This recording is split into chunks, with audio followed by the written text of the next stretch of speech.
considère tout comme sacré. Il faut peut-être le dire Oui. aux gens. Les gens qui disent mais l'islam, bon, il confond tout. Mais il confond pas tout. Il considère que tout est sacré Oui. et que nous avons une sorte de déchéance et de décadence et que nous profanons le sacré. Oui. C'est qu'à un moment donné, ceux qui ne sont l'Occident profanent ce sacré Je suis et que d'accord. toutes les choses sont sacrées. Donc il y a une sorte de décadence par rapport à cela. Oui, parce- Il faut faire comprendre ça aux gens. L'islam ne confond pas tout, au contraire. Il dit Oui. que tout est sacré. C'est en effet, bon, c'est d'ailleurs ce que on pourrait faire remarquer en observant que ce qui aujourd'hui nous caractérise, c'est que nous plaçons le sacré dans un lieu déterminé pour permettre justement à ce qui n'est pas sacré, à savoir le profane, oui. de se développer en contradiction. En contradiction. C'est-à-dire que l'un, En finalement, opposition même, en oui, opposition, oui. sert, disons, de faire valoir à C'est l'autre. ça, exactement, Voyez. oui. Et nous arrivons finalement à des prêtres sans Dieu, ce qui est aujourd'hui le cas, voyez-vous, ou ce qui a toujours été le cas. Ce qu'on appelle l'idolâtrie. Ou les gens qui se disent juifs athées, tu vois, ce qui ne veut Oui, rien par dire. exemple, ce qui ne veut rien On peut dire. dire catholique Mais athée aussi. à ce moment-là, comme on disons dit. que nous passons. On ne de- peut pas se dire musulman athée, ça c'est pas possible normalement. Je crois d'ailleurs que je n'ai jamais vu cela. Et c'est un peu ce qui est reproché, disons, ce qui n'est pas reproché, ce qui est craint par ceux qui manipulent la société, c'est-à-dire passent de l'état naturel de l'homme, qui est une tragédie, voyez-vous, à la comédie. Voyez. La tragédie, pourquoi? Parce que ce qui est quand même ce qui détermine l'homme, c'est la signification de sa vie, c'est-à-dire finalement le terme de sa mort.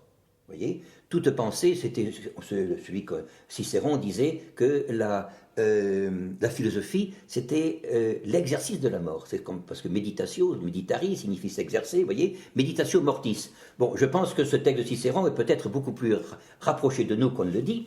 Est-ce que c'est peut-être un texte attribué justement à Cicéron à la Renaissance, puisque beaucoup de textes qui lui sont qui lui sont attribués viennent, vous savez, souvent de la Renaissance. Ça a été retravaillé. Lucrèce aussi a été retravaillé. Lucrèce a été retravaillé. Ouais, ouais. Je dois dire même qu'il y avait mais puisque nous sommes sur cette allée des rhéteurs et des orateurs, donc le fameux Suisse de Baldhauf en 1909, qui était professeur à Bâle, avait même dit et démontré, à mon avis, qu'un texte aussi célèbre qui était notre texte en quatrième, par exemple, le texte de la guerre des Gaules, était un texte, on le sait maintenant, du XVe siècle, vous voyez, et je crois que c'est de 1486, et c'est un nommé, si je me trompe, Bracciolino, je crois, qui en est l'auteur, c'est reconnu.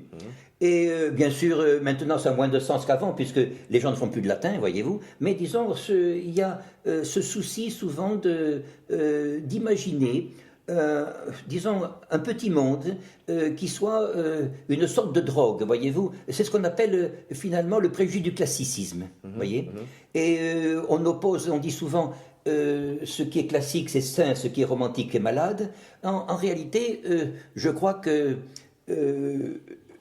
une explication de ce qu'on appelle la décadence aujourd'hui et la chute de la culture que chacun déplore vient peut-être du fait, c'est ce que disait mon auteur Ehrenfels, que justement cette culture n'est pas assise sur une vitalité. Et c'est pour ça justement que nous revenons toujours justement, à l'islam, que l'islam voilà. particulièrement... Alors l'islam, tu as une théorie, une théorie si on peut dire, tu as une pensée particulière sur l'islam qui te fait dire que l'arabe coranique en particulier, serait donc beaucoup plus ancien qu'on le pense, serait quelque chose de traditionnel et qui est à un moment donné arrivé à une cristallisation, si on peut le dire, oui, dans le Coran. Ça me paraît très intéressant parce que ça me rappelle un livre de Pierre Rossi que j'ai beaucoup aimé. On ne parle plus tellement de Pierre Rossi, mais c'est La Cité d'Isis. Et c'est ce qui est sous-titré L'histoire vraie des Arabes. Et il montre d'une certaine façon qu'il y a une sorte de mythe entre les Ariens d'un côté et les Sémites de l'autre, comme si les Ariens ou les Indo-Européens, comme on le dit depuis Dumézil, se vivaient en tant qu'Indo-Européens ou comme si les Sémites se vivaient en tant que Sémites. Oui. Alors que c'était des peuples parfaitement composites, c'était des cités énormes, Alexandrie était une cité cosmopolite, enfin, les gens étaient tout à fait entre eux, etc. Et on voit très bien que entre l'arabe, par exemple, qui dit salam, et le latin qui dit salve, enfin, il y a quand même une coïncidence, il y a une coïncidence plus qu'étrange, plus que bizarre. Donc l'arabe serait une langue, une véritable langue ancienne, peut-être une langue traditionnelle, qui rejoindrait l'idée de la tradition primordiale de Guénon. Je ne sais pas ce que tu en penses. Oui, en effet, je veux dire que ce que tu dis est en particulier développé en Russie aujourd'hui. J'ai même écrit là-dessus sur les thèses de Fomenko, par exemple, mais nous avons en Allemagne nommé Illich, qui est en Bavière et qui publie aux éditions Mantis, M-A-N-T-I-S, Mantis Verlag, un certain nombre d'auteurs qui ne sont pas d'opinion politique souvent, disons, orthodoxe, disons, mais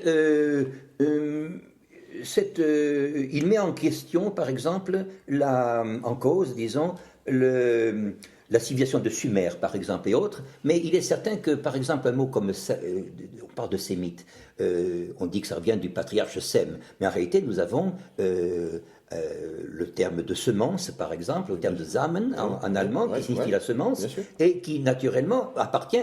Disons, moi je crois qu'il y a une unité adamique, il y a une unité adamique du genre humain, mais au lieu de l'avoir séparée en différentes localités, comme aujourd'hui on veut faire par exemple d'un côté la Tripolitaine, de l'autre côté Benghazi, si vous voulez, et de l'autre côté la Cyrénaïque. Voilà. Eh bien, je pense que la division se fait en réalité non pas en longueur, mais en hauteur. Et je dois dire qu'un homme qui a été très proche qui a été lui-même, disons, pas dénoncé, mais enfin, attaqué dans sa famille pour avoir été un adhérent de l'islam, à savoir le comte de Gobineau, qui était adhérent de l'islam, qui connaissait l'arabe. Encore un type très mal connu. Très mal connu. Eh bien, justement, il disait que ce qu'il appelait... On prétend que c'est un des fondateurs du racisme, ce qui est totalement faux. Il disait que ce qu'il caractérisait justement, ce qu'il appelait l'essor arien, était la vitalité. Et il disait du reste que c'était pour lui l'exemple de la différence, le cas de la différence, par exemple, entre l'Autriche, disons, et la Prusse, par exemple. C'est vrai, et je dois dire que l'attention qu'il a apportée à l'Iran, et au monde arabe, en particulier, disons, son hostilité à la colonisation, date de ce point de vue. Disons, participe de ce point de vue. Je dois dire que, puisque nous en parlons, son histoire des Perses mériterait d'être rééditée. Elle n'a jamais été rééditée depuis que Plomb l'a publiée en 1869. Le Shah d'Iran l'avait fait publier. Et aujourd'hui, les éditions islamiques de Téhéran, justement, le rééditent, vous voyez. Oui. Et c'est un homme qui... Il faut rappeler, peut-être, juste une petite parenthèse, que l'Iran est quand même chiite depuis un petit bout de temps. Oui, parce que les gens pensent que l'Iran est chiite depuis 1979. Ça fait quelques siècles.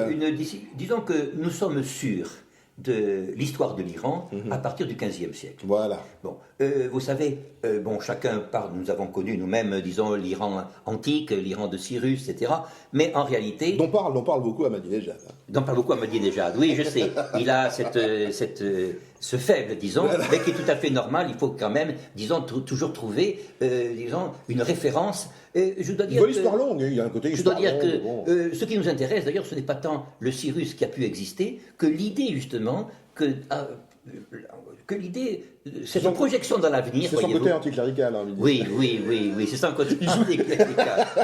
Il joue Cyrus contre les... Mais je dois dire d'ailleurs à ce propos que j'ai trouvé en Iran, moi je suis allé maintenant à titre privé pour voir des élèves. Il faut dire quand même aux gens qu'Ahmadinejad est anticlérical. Oui, ils ne le savent pas. Ils ne le savent pas. Je crois d'ailleurs qu'une des plus grandes difficultés qu'avait l'imam Khomeini, c'était justement de la part du clergé. Parce que le clergé, disons, cherchait ce qu'on appelle le quiétisme, c'est-à-dire le repos, voyez-vous. Et lui voulait qu'il y ait que l'islam soit deux choses. Il voulait que ce soit le sens de la justice, mais aussi ce qu'il appelle le goût de l'apprentissage, voyez, de la science. Oui. Et c'est très difficile d'ailleurs. Il n'y a que des esprits héroïques qui peuvent lier les deux, voyez. Je crois que on se trompe beaucoup sur l'Iran aujourd'hui, qui est méconnu. C'est un régime qui, Gobineau le disait d'ailleurs, qui depuis l'Antiquité a développé les systèmes d'assemblée. Oui. Il y a une démocratie. Je dois dire que s'il y a un défaut de l'Iran, c'est peut-être de trop nous ressembler. On disait que Kant, Kant dit lui-même... On est déçu quand on va à Téhéran un petit peu, parce qu'il y a un côté occidental. Il y a un côté occidental. Y compris dans les centres commerciaux, dans la façon dont les jeunes se développent, etc. Je dois dire d'ailleurs que le nombre de magasins, de marques comme Benetton, etc. Quand on arrive à l'aéroport, la première publicité, c'est Calvin Klein. Hein, c'est vrai, oui. Et je suis très étonné de voir d'ailleurs l'absence de différence entre eux et nous. Et je dois dire on essaie de mettre aujourd'hui, de monter, disons, un Iran fictif, vous voyez, pour pouvoir justement mobiliser contre lui. Et cet Iran est caché.